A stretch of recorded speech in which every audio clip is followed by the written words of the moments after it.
Hello,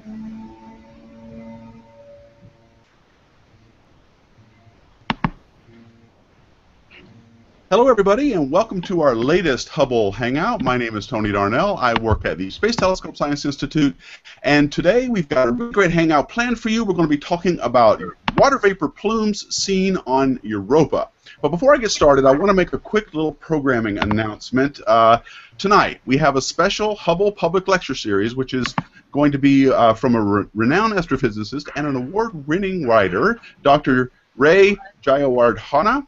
And he's going to be talking about neutrinos, and the title is Neutrino Hunters, Chasing a Ghostly Particle to Unlock Cosmic Secrets. And he's going to give us a look into the shadowy world of neutrinos and the colorful lives of those who seek them. So that's tonight at 8 p.m. Eastern. I believe that's midnight in the Universal Time, so hopefully you guys can catch it live. You can also watch it at webcast.stsci.edu, so I wanted to give that little programming note out there before we get too far into it. Today, as I mentioned, we're going to be talking about neutrinos and... No, we're not. No, we're not. We're going to talk about water vapor plumes. You can talk about neutrinos, but we're going to talk about Europa. We're going to talk about Europa and water vapor plumes that we're seeing there. And with me to help me with this discussion, as they just did, Dr. Carol Christian. She's the Hubble Outreach Scientist for the Space Telescope Science Institute. Hello. And Scott Lewis from KnowTheCosmos.com and the Internet Driver Extraordinary. Welcome, guys. It's good to see you again. How's it going? Yeah, so what's going on with those neutrinos, Tony? You got to tune in tonight. You got to tune in. Okay. That's the deal. Sorry, I got a little too many things going on at once. So, with me to discuss these observations that have just recently come out is Dr. Lorenz Roth, let me slow down, from the Southwest Research Institute, Dr. Kurt Rutherford, also from Southwest Research Institute, and Dr. Joachim Starr from the University of Cologne in Germany. So welcome, guys. Yeah. Wow, thank you. Hello. Thank you. Thank you very much. So let's go ahead and get started. Well, before we get started, let's get everyone knowing on how they can contact us. Thank you. Yeah, so Internet, let me drive you for a moment. If you have any questions or comments for our panel, you can tweet at us using the hashtag Hubble Hangout. We also have the Q&A app installed right now, so whether you're on YouTube or on Google+, you can open that up there, leave questions in there, and we will be able to choose that during the show. And we'll also be checking comments on YouTube and the Google Plus event page. So there's many different ways that you can get in touch with us, and we'll be monitoring them throughout the show. Great. Thank you, Scott. So these observations, let me give a little background here. Europa, as many of you hopefully know, is a moon that is in orbit around Jupiter, one of the largest planet in our solar system. And we've long known, or at least I think observations have strongly suggested, that there is water around on the surface or underneath the frozen surface of the moon. But Hubble was able to detect some water vapor plumes, or that's what you think was some water vapor plumes. And so, Lorenz, let me start with you. Can you give us some idea of what you observed with the Hubble when you first pointed it at Europa? So what we observe is auroral emissions. So we observe the neutral gas in the environment of Europa. This is excited by charged particles, by electrons in this case. And in the particular case of the observations that led to the discovery of the water vapor, we observed emissions from hydrogen and oxygen, and these emissions kind of point to the existence of these water vapor plumes at Europa. And when did you do this? The detection, we have like one set of observations where we see the water vapor plumes, and these were taken in December 2012. So. Yeah, not quite 2 years ago. And so these were not, as you point out, these were not images, right? That you took. These were. Yeah, the method is imaging spectroscopy. So we use the STIS camera, the Space Telescope Imaging Spectrograph on Hubble, and the 2 arcsecond wide slit, and the moons of Jupiter, they fit into this 2 arcsecond wide slit. So we can we have the entire moon within the slit, and then we spectrally disperse the signal from the moon, and so we have both spatial information and also the spectral information. So we have a spectrum of images, so to say. Okay, so yeah, I wanted to make that point because these are, according to what I've read about the research, these are pretty faint plumes, right? They may not even be visible to invisible light, right? Yeah, they're always. I mean, it's a matter of the definition of faint here, but I'm sorry, it's my phone.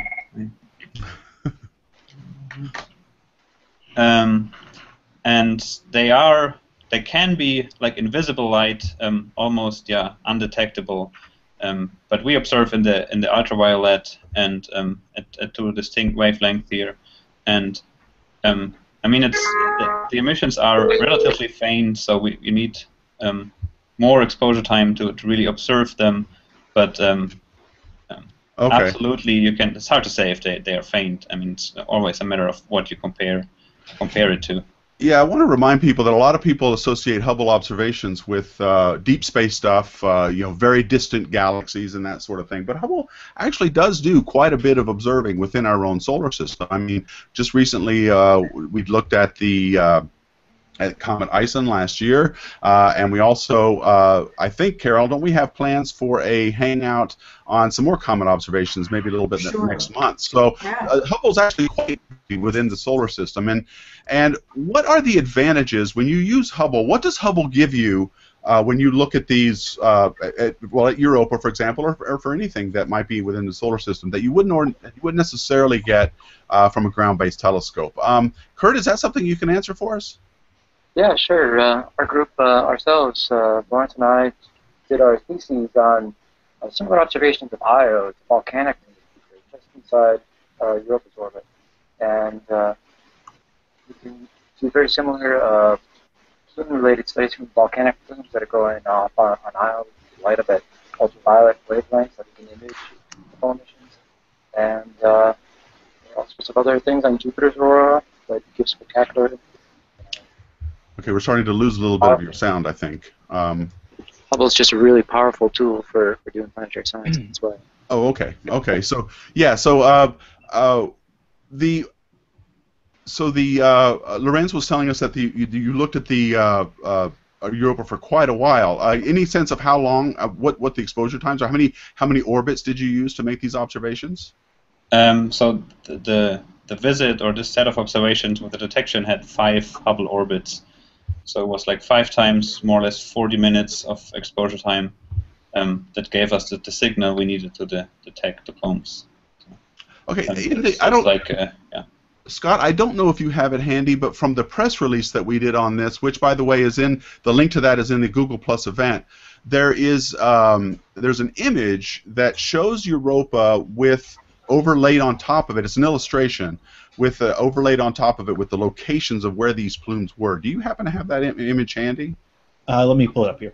If not, I added it to the Google Plus event page itself, and I can share the screen. We had some technical difficulties before we started. I was going to have Elena have that handy, but I didn't get a chance to ask her on that. But it's while Scott's looking for that, can you give us some sense of where these were on Europa? Where did you find them? What are you asking me? Oh, sorry. I guess I was still talking. In space. Yeah, there's the Joachim, picture. So. Yeah, well, okay, Joachim, let me get you into this. What do you have? Where were these things on Europa?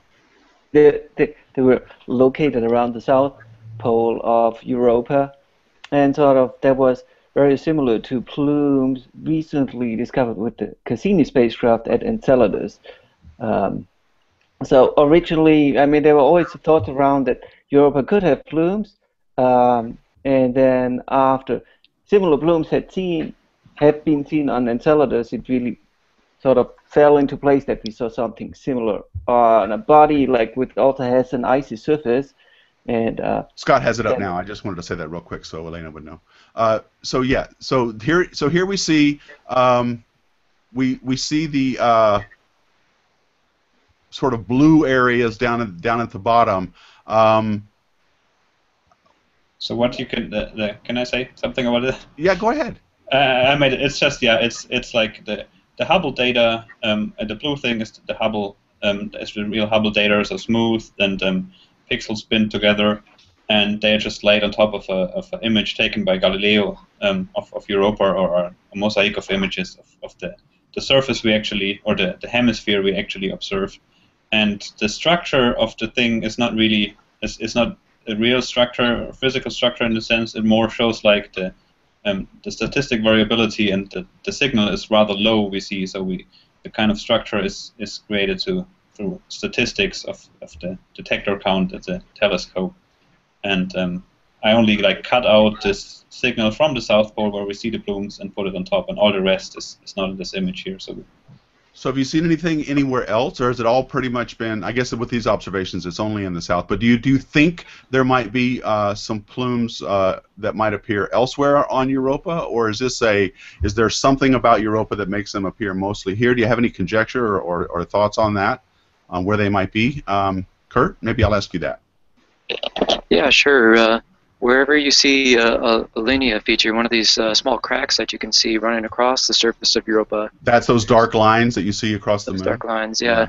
The question is, how deep do those go? That's something that we just really don't know after the Galileo mission took all these great imageries. But we do know that Europa is tidally forced by Jupiter's very, very strong gravity. And as Europa orbits around, its ice shell gets compressed, stretched, and pulled, and twisted in all sorts of different ways.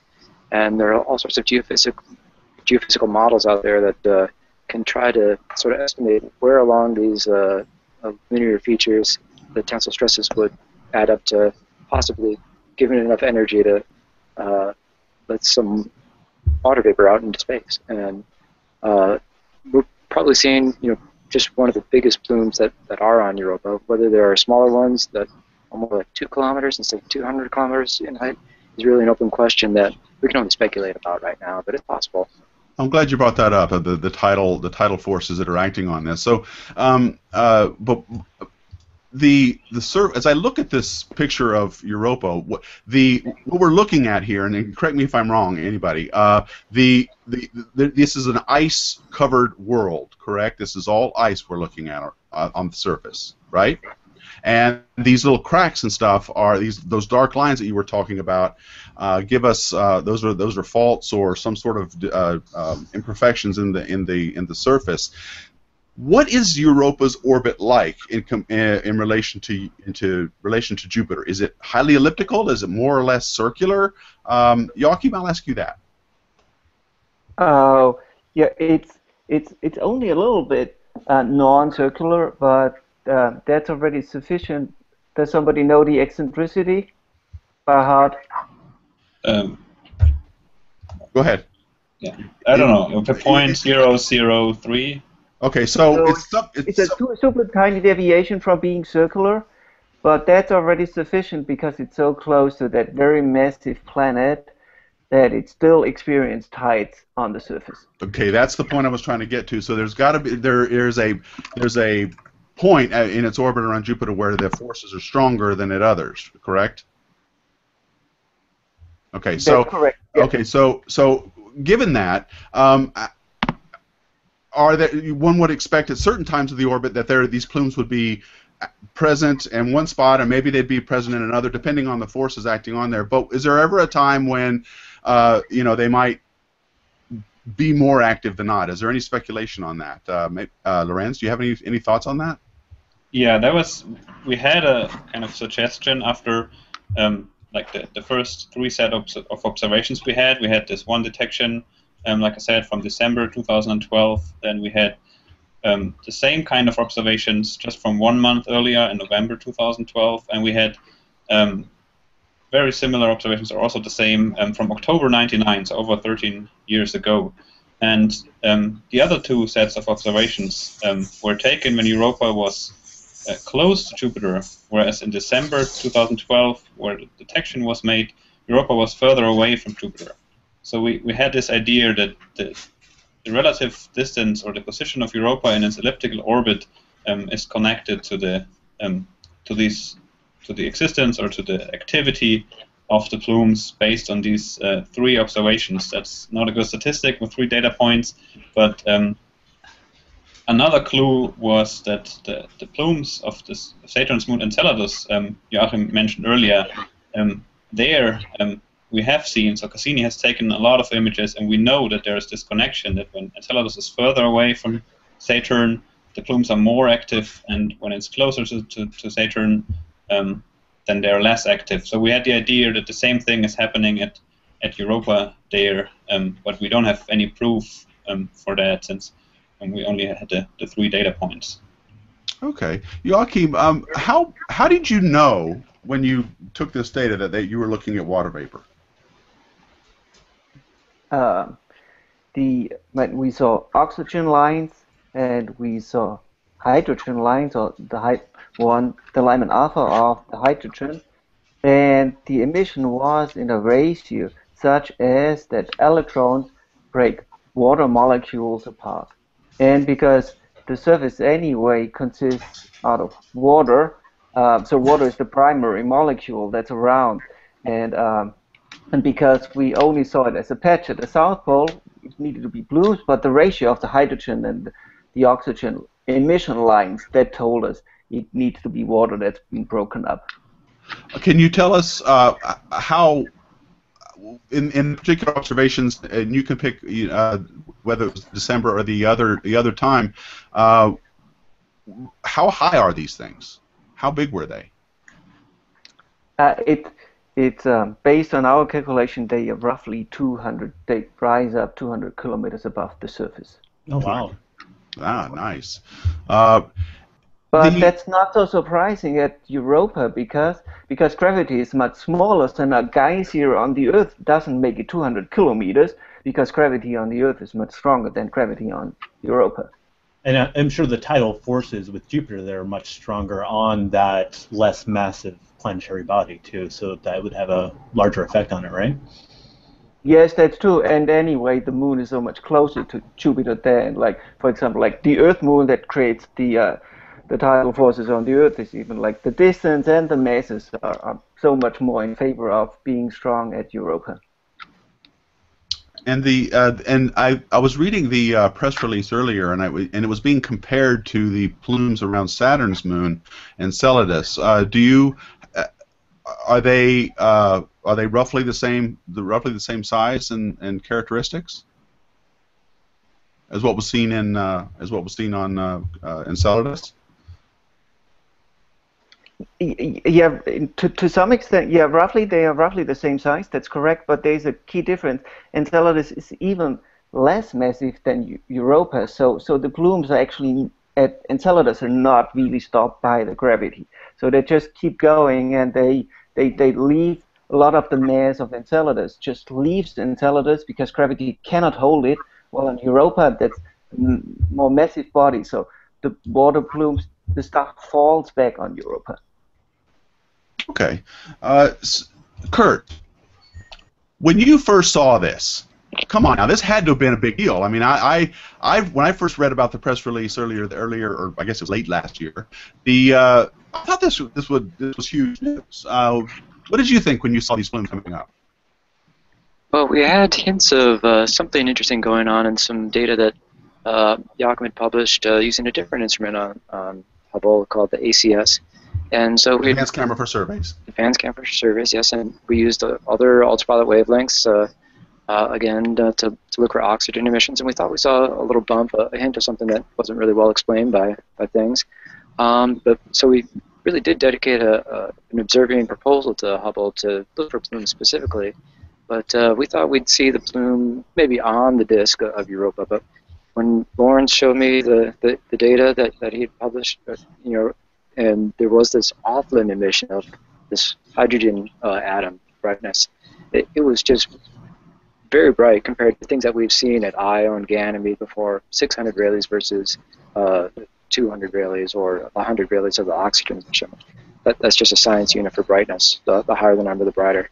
So at any rate, we had a good feel for what the brightnesses told us in terms of sort of how big this was, and yeah, that was a big deal. And I sort of blinked twice and said, "Boy, Lawrence, we got to sit down with Joachim and really work out the statistics on this and make sure this is right, because this really would have big implications." And sure enough, every explanation that we came up with in our own mind for how this data worked kept pointing back to Plumes being the best explanation. So I did have a question. I wanted you to clarify exactly how the observation was taken. So how much of the disk did you get in a single observation? Okay, so Lawrence briefly described how we used a long slit spectrograph to obtain the observations. And Europa's disk filled up half of that slit width. So we basically had 2 Europa radii from the center of that slit. Great. That image that you saw on the website, maybe we can bring it up again. What you see is pretty much what we got, or we have other slides too, and all the pixels that you see on these images show the full extent of what we're looking at. That's pretty much the view that Hubble had right there, that width across Europa. Okay. So we didn't have to scan across it, anything like that. We got it all in one view. We had to view 5 Hubble orbits in a row to build up our signal's noise, but yeah, we do. Yeah, that's nice. Time. Yeah. So I see some other data up here. Maybe Lawrence wants to talk us through this one at a time. When you go one slide or back to the spectral image, it's a couple of slides earlier. So yeah, even one more. Yeah, this one. So that's, if you, I don't know, you probably need to zoom in here. That's, yeah, you can see like it's an image of Europa in these yellow boxes here, and we do get an image at the hydrogen Lyman alpha line. That's the leftmost box here, and at the same time we do get an image at 2 oxygen lines at 2 different wavelengths, and so we have 3 images taken at the same time, and then we compare the brightness and the spatial distribution of the emissions in these images. And what we did see is that at the same location, emissions showed up in the hydrogen image and in the one of the oxygen images, but not in the other one. And this particular ratio is kind of an indication for that water is involved in the process. So the way the spectrum works for an imaging spectrograph is, if the object, in Europa in this case, was emitting sort of uniformly or in a continuous manner, you would just see a smear like you do off to the right of the blue band. But because it's specifically emitting where oxygen and hydrogen are, then you get a brighter disk. And so that is a picture, if you will, of Europa and hydrogen and then in oxygen, and then the other smooth emission that it has as it shines reflected light. Right, exactly.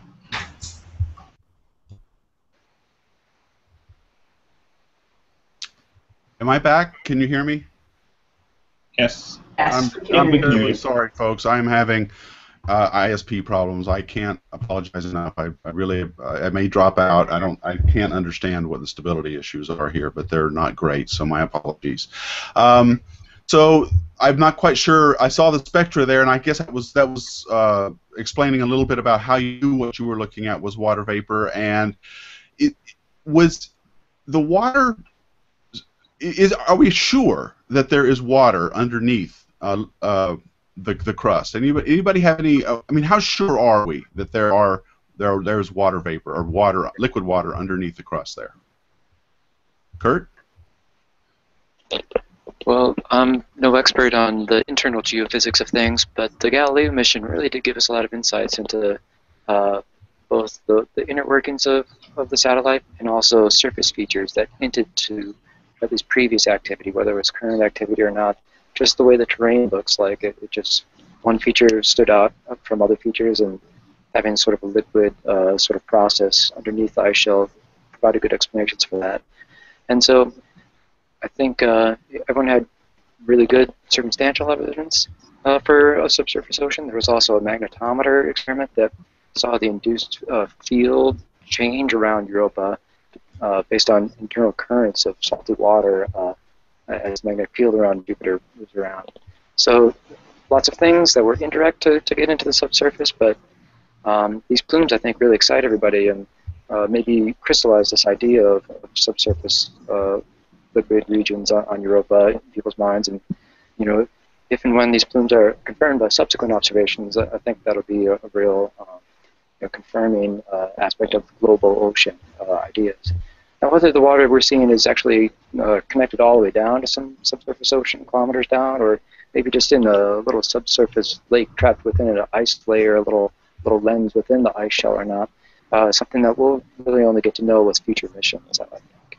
Well, are there any plans to send something out to look at this, to investigate this closer? Yes, there are. One mission called JUICE, the Jupiter Icy Moon Explorer mission, is being led by ESA. Its ultimate destiny is orbit around Ganymede, but it will do 2 flybys around Europa and try to address some of these goals. But just very recently, I think. When's that going to happen? It's going to launch in 2020, and it won't really get to Jupiter until like 2030. So this is a long duration mission, a long time delayed gratification type of process here in planetary science.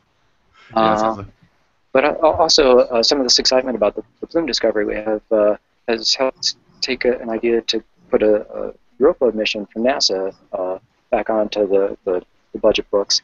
And we've had decadal survey after decadal survey highly rank this Europa science to go study these questions about the Europa ocean or not. And it's just, there seemed to be enough money in the budget to make it happen. But now there's an instrument call for proposals out to do Europa payload instruments to go and address these science goals that would really unravel all these questions about Europa that we have now. And the ball's really rolling on this NASA mission now, and so we're all really excited about that. Oh, that's great. So are you guys planning on looking at, Joachim, I'll ask this to you, are you guys planning on looking at Europa anymore in the future? Oh, maybe you should give that to Lawrence. Like, oh, because okay, I Lawrence, was sorry. I was the PI on the first 2 campaigns that led up to it. Now Lawrence took over. Now Lawrence is the PI on the next huge campaign that we're looking at. So he can fill you in on that. Okay, so Lawrence? Yes. So we already had like follow-up observations after the initial detection early this year. And but they could not confirm the initial detection. Basically, I mean, it's never really said that, like Kurt said before, that there's no plumes. It's just we haven't seen them this time in these follow-up observations. So the follow-up observations didn't bring confirmation. But on the other way, they also do not exclude at all that there's plumes, and so. We're still looking for confirmation of these plumes in any possible way, and I think other people are too. And so we will also have observations with the same technique. Basically, we just detected the plumes in the next Hubble cycle, so starting this fall and then going on until early next year. We'll try a couple of times again the same technique to see the plumes again. Oh, great. So we've got more observations coming up. There are other people are confirming what you've got. Let's talk a little bit about whether or not do you think that this really gives us more motivation to not only go back and look for water there, but what are the implications, do you think, Lorenz, and I'll ask this to you, for the chance of life in the solar system? Now, I know that's a speculative thing, but you know, do you have an opinion on what this might mean for that? I mean, I would say it doesn't have any implications for life on Europa. Or just the existence of plumes doesn't have any implications because they're not. I mean, it's just they potentially give us a way to probe the subsurface environment of Europa, so a subsurface ocean, subsurface lakes, because if they are connected to a subsurface lake, you could think of a spacecraft flying through the plume, measuring particles, or just orbiting Europa and observing the plumes from nearby and getting an idea of the composition of the plumes and thereby of the subsurface. And since like this subsurface liquid environment might be habitable, so might harbor life. So we cannot exclude this. The plumes might allow us to check this much easier than we thought before. Scott had a comment up. I don't know if it got shown, but it's from YouTube. Thank you for doing that, Scott. It's AutoRog1234 from YouTube. It goes, if there is liquid water, there is life. Well, period. Okay. Period. Right. It should be our highest priority mission. And then he also goes on to say, too, I think it got cut off in there, but so why don't we fly a craft through a plume and look for life? So you kind of touched on that already. But is there any plans for that? And what would they be looking for if we're flying a spacecraft through a plume? What sort of instruments would we have to have on there to be looking for these signs of life? I'll answer that. We have instruments called mass spectrometers that can take an atom or a molecule into its chamber and measure it in a variety of different ways to understand, by its mass mostly, which constituent you're looking at. If you look at a periodic table of elements, you can just know by the mass that's coming in what species you're looking at, and then measure the abundances that way. And so water vapor is going to be the main thing coming out at us as we fly through these plumes. But as we found on Enceladus, Hunter Wade here at Southwest Research Institute leads this experiment actually, there are other species of interest like ammonia, carbon monoxide, and other types of hydrocarbons too, already known to be in the Enceladus plume. So that's the kind of thing that we look at coming out of Europa as well. But the composition might be a little different just based on the chemistry of Europa's ocean compared to that of Enceladus. Just this last year, Enceladus was known to have a really extended subsurface ocean as well, so that's pretty exciting. Good. So Tom Snyder from the Q&A app is asking, does this water vapor remain in Europa's orbit, or is it lost into space? Any idea? Lorenz? Any idea?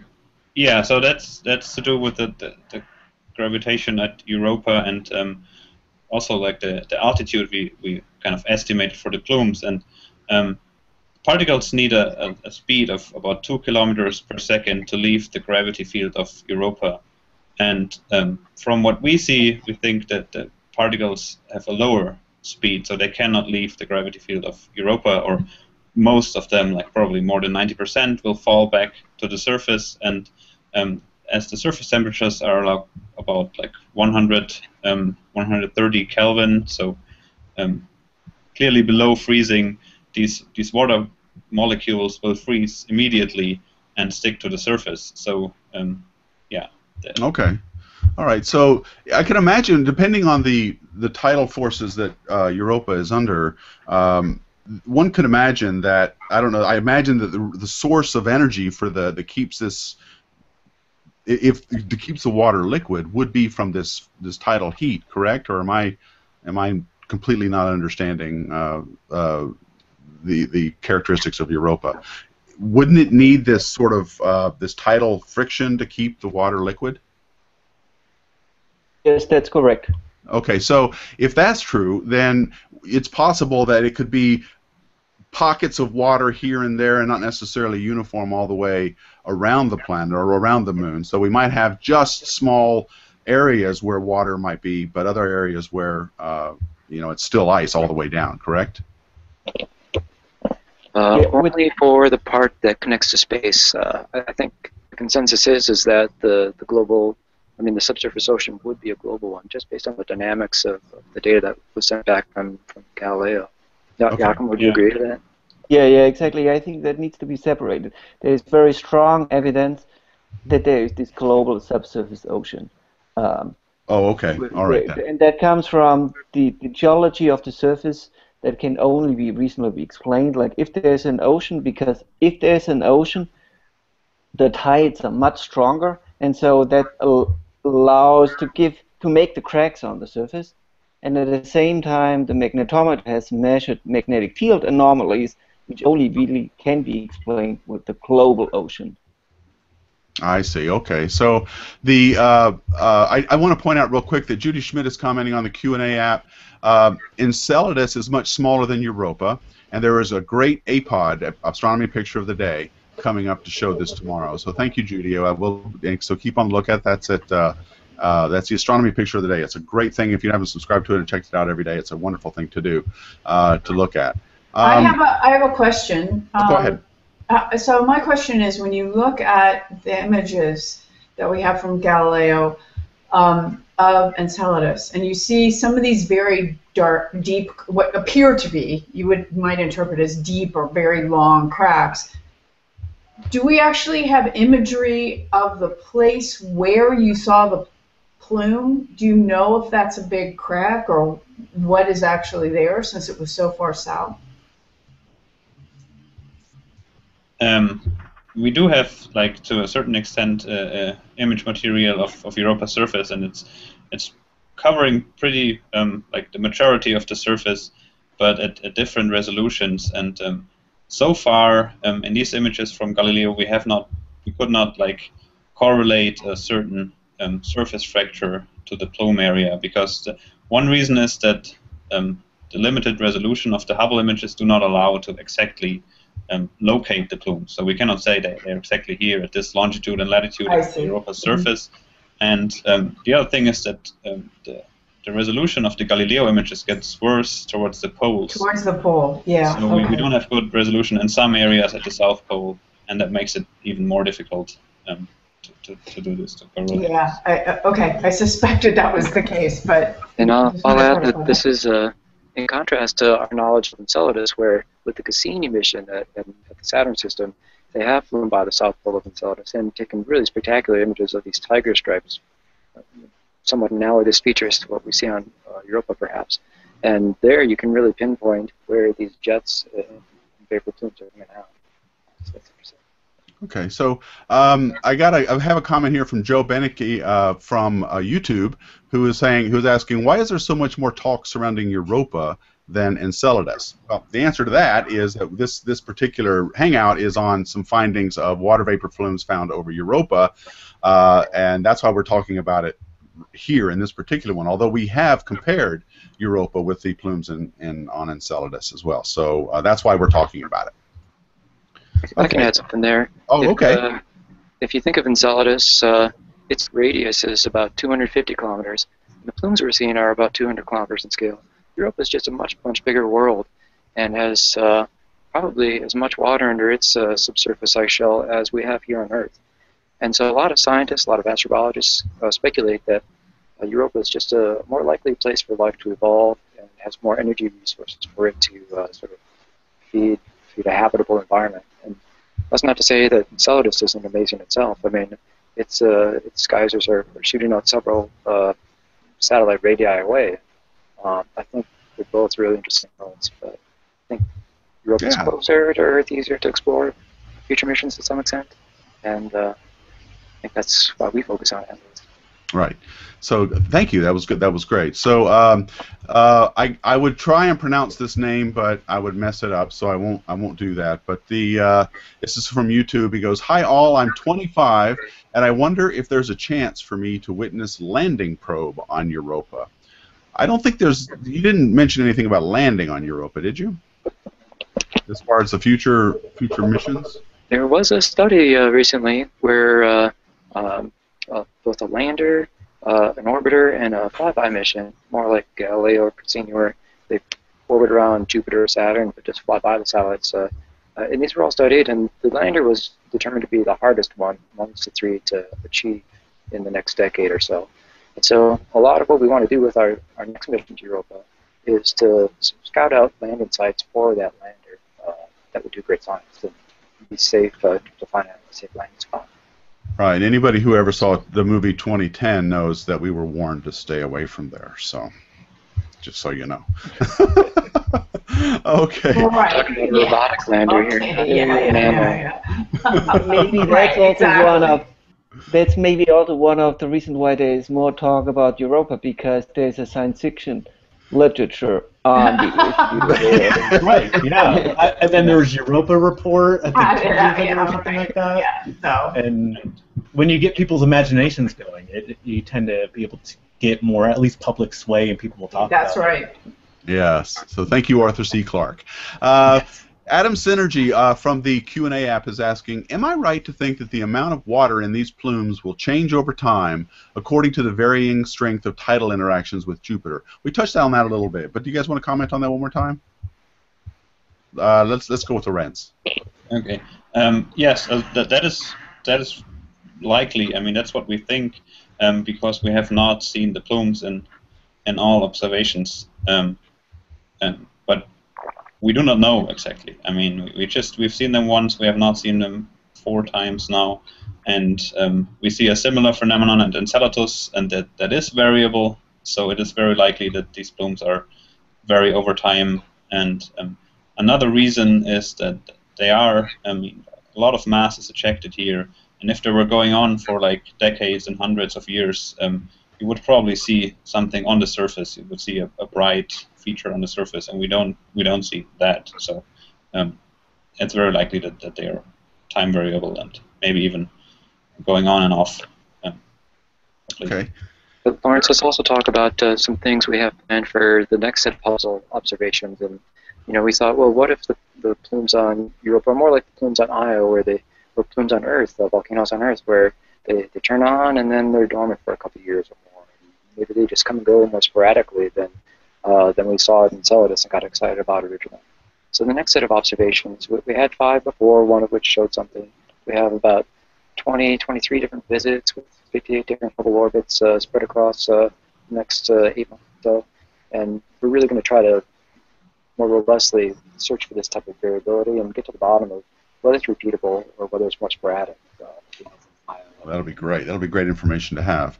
So Jim Tier is asking also on the Q&A app, it might be possible that if there are microorganisms, they get shot into Europa's atmosphere via the plumes. And I guess it's a comment more than a question, but that sort of alludes to this idea of a little bit, I think, on panspermia, right? I mean, one of the things that these microorganisms or simple cell life or whatever you want to call it, it might be one way in which things travel from one planet to another. Do any of you have a comment on that? I think that's pretty far out to think about. Yeah, for sure. I want some European tardigrades. That'd be awesome. Don't think that's the Right. case, but that would be. Although you're saying that it's water, they're water plumes, what is the temperature of this water? So there will have to, like, if there is that there, they would have to be extremophiles. And I mean, we know that we have extremophiles that can exist in space, like a tardigrade, but or like a Scott Lewis. Like a Scott, I am pretty extreme to the max all the time. That's Case why it's in 100 point. degrees in September in LA. But yeah, I think with that, it would have to be an extremophile to be, at least for what we know of life to exist, because we can only observe life in the place that we see it, which is only here on this planet so far. And it would have to compare to that. And I think that's the biggest thing with all the astrobiologists I've spoken with, is they're looking based off the only data set they have, which is on this tiny little planet around a mediocre star in our galaxy. And so what Carol just asked is related to Ronald Minch's comment here, who's asking what kind of temperatures are involved in these plumes and atmospheric pressure. So what do you have a sense of that? I mean, are you able to find that out from these observations? Things like atmospheric pressure and temperature? Yeah, Lawrence, you worked those numbers. Just based on the height that this water was ejected, we knew what its velocity was, and we could infer a temperature of what the water was at the vent there. We knew it was more like 260 Kelvin, maybe 10 degrees below freezing kind of thing. In principle, to make water evaporate, you need, the water to be at least at the triple point, and so you need temperatures of 270 Kelvin or more to get water into the vapor phase. But we can, mostly only speculate about what's going on exactly and what temperatures. So it's definitely not going to be really hot there, like 1,000 degrees or something. We're just above the triple point probably, and so just enough temperature to get it into the vapor phase. Oh, awesome! Good question. And for those that don't know that are watching, what do you mean by the triple point? Right. That's the point, the combination of temperature and pressure where water can exist in all 3 states. So it can be liquid, solid, or in the gas phase, and by like infinitely small changes of the temperature or pressure, you can change between the 3 states. yeah, that's a triple point. Okay, so With Andrew, respect, oh sorry. go ahead. No, by all Yeah, means, go ahead. but with respect to life, life is also at Earth, like found at places where people originally didn't think they would find life. I mean, there's life, like bacterial life in the deep sea, like completely separated from the sun, and there's a life circle. There's speculation that there is life, like bacterial microbes, like in what's called Lake Vostok, which is a sea like under the Antarctica, just like 3 kilometers below the ice shield of Antarctica. There's a 250-kilometer long sea, and that's sort of similar what we expect at Europa. And these are places like Lake Vostok. It's not been proven, but there are so many places at Earth where people like originally didn't think there is a possibility for life, but they find it on life under these very extreme conditions also on Earth. Yeah, and that sort of alludes to what Scott was talking about with extremophiles. You know, we find these life forms in very inhospitable places. So, who knows? Andrew Planet from the Q&A app is making a comment and a question. Does the throwaway society we live in produce throwaway spacecraft? Could we make them last much longer by refueling or replenishing late into their missions with whatever they run out of? I don't know. That sounds like kind of a Carol question, maybe. Oh, gee. Yeah, especially with the big announcements yesterday. Yeah. So I guess I would say if I had to comment on that, I would say, you know, that it depends on the mission practicalities, and sometimes throwaway spacecraft are the best way to go. They really are. Well, yeah. I mean, let's look. For example, we were talking about landers. So we have the Mars rovers. They were designed for a certain period of performance, and they actually lasted much longer. And in that case, you use the solar panels. You know how much light is going to come from the sun throughout the seasons in Mars, and you try to generate enough energy for the rover to be operable.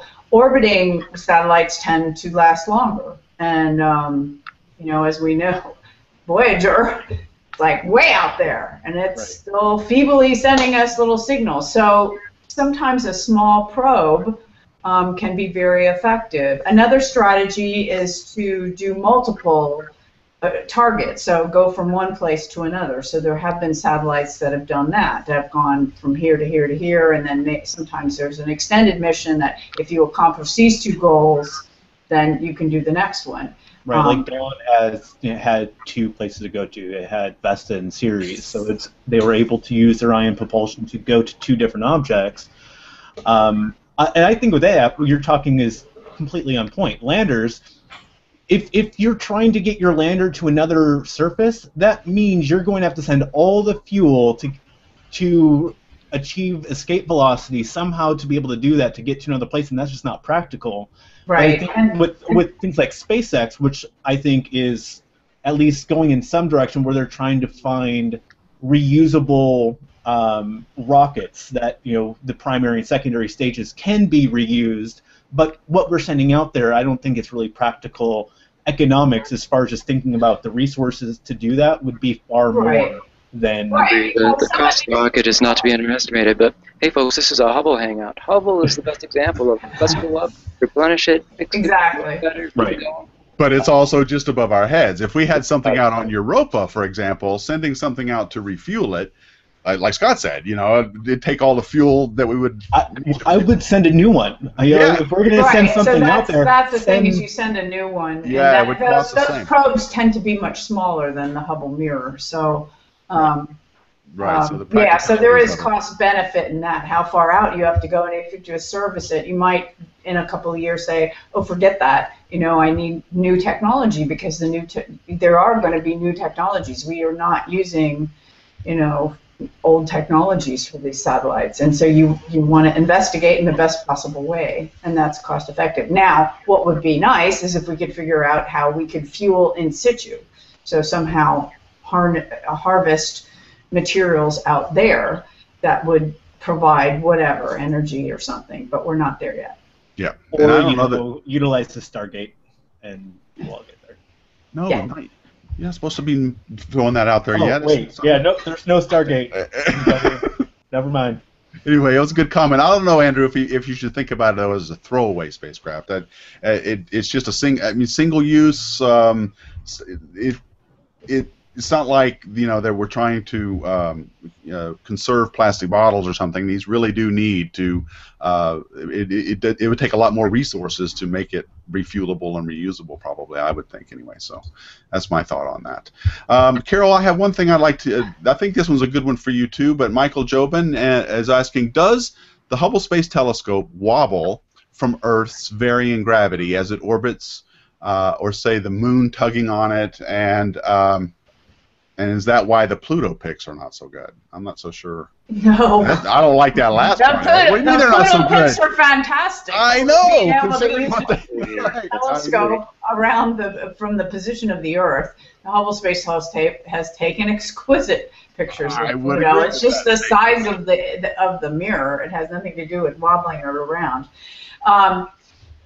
Sure, there are slight variations, not so much to the Moon, but the Earth. But the way that we use the telescope is that we use guidance. Both there are all kinds of guidance systems on the Hubble to keep it on point on the target. Now, things like solar system objects are a little more challenging because though the telescope is built to look at distant stars, distant objects, and so the whole system responds to that. But we still can make adjustments so that we can track along and look at the solar system objects. But I object to the concept that Pluto images are not good enough. They're spectacular for the size of that mirror. If you that is the limiting factor in space, then you'll get something different. That's just a matter of optical resolution. That's right. So after all these years, Hubble still has some of the best reaction wheels, big flywheels for doing really accurate pointing. Stabilizing it. Yeah, right. So so that would be our opinion on that, Andrew. So Craig Landon's going, don't forget Cassini-Huygens. We can accomplish whatever we need without sci-fi. Good comment. Okay. Although sci-fi is nice to kind of, you know, open our minds, get us motivated. It's good. But I do want to point out that we just can't randomly send, you know, satellites out there. I will also point out that Hubble Space Telescope helped look for landing sites on Mars. So we need ground-based and space-based telescopes to investigate these phenomena like the water plumes and really thoroughly understand the phenomenon before we just start sending stuff out there and hoping we go through a plume. Now that would be a throwaway mission. I mean, we've got to know what we're going to do. And so these telescopes orbiting the Earth, and especially Hubble and some ground-based telescopes, are used because we're very judicious about how we do the investigations before we just start slinging stuff out there and hoping we discover something. Yeah, so Autorog1234 again on YouTube is commenting that, and actually it's kind of an interesting comment. What we may think of as extreme for life may be the most common form. That's an interesting thought, because for all we know, if life is common in the universe, and we don't know the answer to that yet, then it may be that the most common form of it is in the form of what Scott was calling extremophiles. These very simple life forms that can exist in the outer reaches of space. So that's a good point. That's a good comment. Anything else, Scott? Am I missing anything? No, you saw everything that I wanted to talk about. Is anybody tweeting? I haven't had a chance to look at my Hubble Hangout hashtag. And there's look at all those tweets. And there's a lot of retweets, so that's good. Good. Yeah. Oh, awesome. Yeah, Scott's owning Hubble Hangout hashtag. Thank you for tweeting. I own Twitter. It's cool. So I actually had a question about the Jovian system, since not all of us know everything about the 60 moons or whatever. Are there any other of the moons around Jupiter that might have a similar situation? We talked about Enceladus around Saturn, but are there any other moons that might be interesting in this regard? Kurt. Whoever wants to answer. I don't care. We think that Ganymede also has a subsurface ocean just much further down, and more, less likely that it would communicate to the surface and have vents, but maybe not out of the question with some sort of subsurface lake or that sort of thing too. So that's something that we're talking about on the JUICE project, the mission that's going to orbit around Ganymede. We'll be looking for that hard there. Interesting. Okay. I mean, and Callisto too. all moons have thin atmospheres. Io has the volcanism. Europa, anyway, in addition to the Plumes, it has an oxygen atmosphere that's also been discovered with the Hubble Space Telescope in the 90s. And Ganymede has also an oxygen atmosphere, thin oxygen atmosphere, also discovered with Hubble.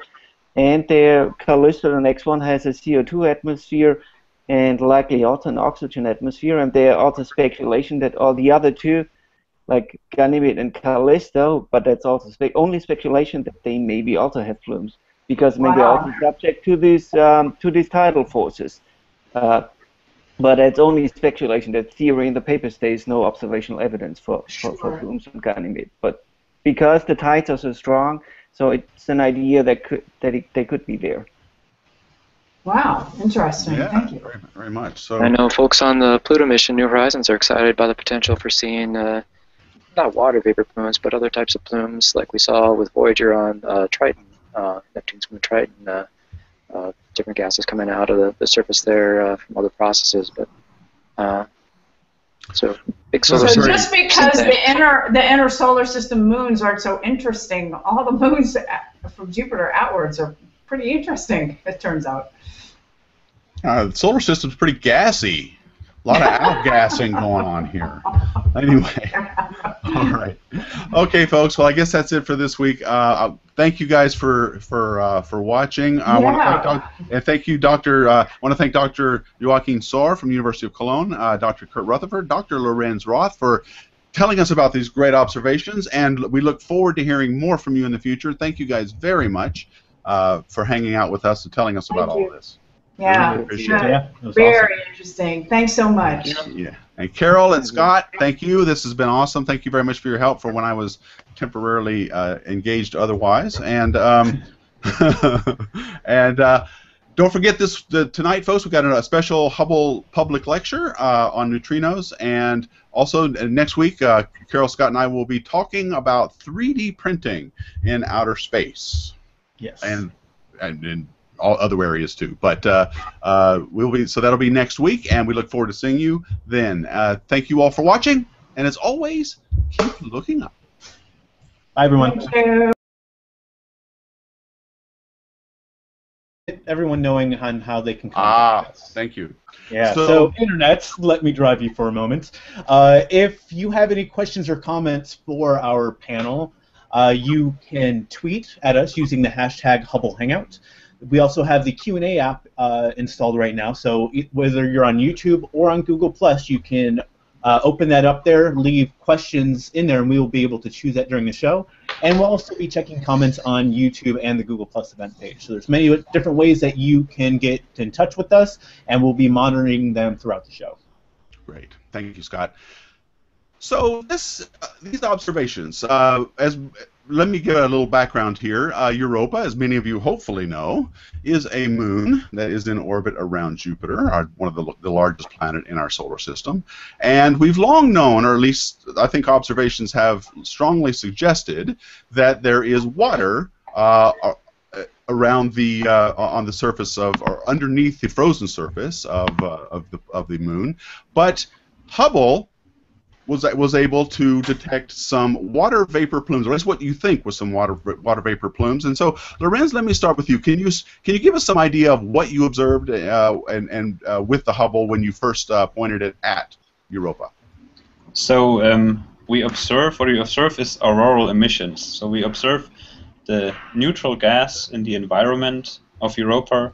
This is excited by charged particles, by electrons in this case. And in the particular case of the observations that led to the discovery of the water vapor, we observed emissions from hydrogen and oxygen, and these emissions kind of point to the existence of these water vapor plumes at Europa. And when did you do this? The detection, we have like one set of observations where we see the water vapor plumes, and these were taken in December 2012. So. Yeah, not quite 2 years ago. And I guess, and so these were not, as you point out, these were not images, right? That you took. These were. Yeah, the method is imaging spectroscopy. So we use the STIS camera, the Space Telescope Imaging Spectrograph on Hubble, and the 2 arcsecond wide slit, and the moons of Jupiter, they fit. And no, we're not. No, we're not. We're going to talk about water vapor plumes. You can talk about neutrinos, but we're going to talk about Europa. We're going to talk about Europa and water vapor plumes that we're seeing there. And with me to help me with this discussion, as they just did, Dr. Carol Christian. She's the Hubble Outreach Scientist for the Space Telescope Science Institute. Hello. And Scott Lewis from KnowTheCosmos.com and the Internet Driver Extraordinaire. Welcome, guys. It's good to see you again. How's it going? Yeah. So what's going on with those neutrinos, Tony? You got to tune in tonight. You got to tune in. Okay. That's the deal. Sorry, I got a little too many things going on at once. So, with me to discuss these observations that have just recently come out is Dr. Lorenz Roth, let me slow down, from the Southwest Research Institute, Dr. Kurt Rutherford, also from Southwest Research Institute, and Dr. Joachim Starr from the University of Cologne and Germany. So welcome, guys. Yeah. Wow, thank you. Hello. Thank you. Thank you very much. So let's go ahead and get started. Well, before we get started, let's get into this 2 arcsecond wide slit, so we can we have the entire moon within the slit, and then we spectrally disperse the signal from the moon, and so we have both spatial information and also the spectral information. So we have a spectrum of images, so to say. Okay, so yeah, I wanted to make that point because these are, according to what I've read about the research, these are pretty faint plumes, right? They may not even be visible in visible light, right? Yeah, they're always. I mean, it's a matter of the definition of faint here, but I'm sorry, it's my phone.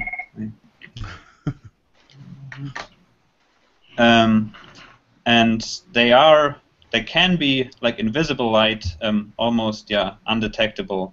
But we observe in the ultraviolet and at 2 distinct wavelengths here, and I mean the emissions are relatively faint, so you need more exposure time to really observe them.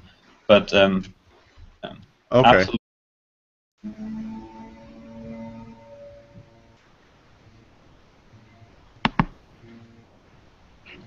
Hello, everybody, and welcome to our latest Hubble Hangout. My name is Tony Darnell. I work at the Space Telescope Science Institute, and today we've got a really great hangout planned for you. We're going to be talking about water vapor plumes seen on Europa. But before I get started, I want to make a quick little programming announcement.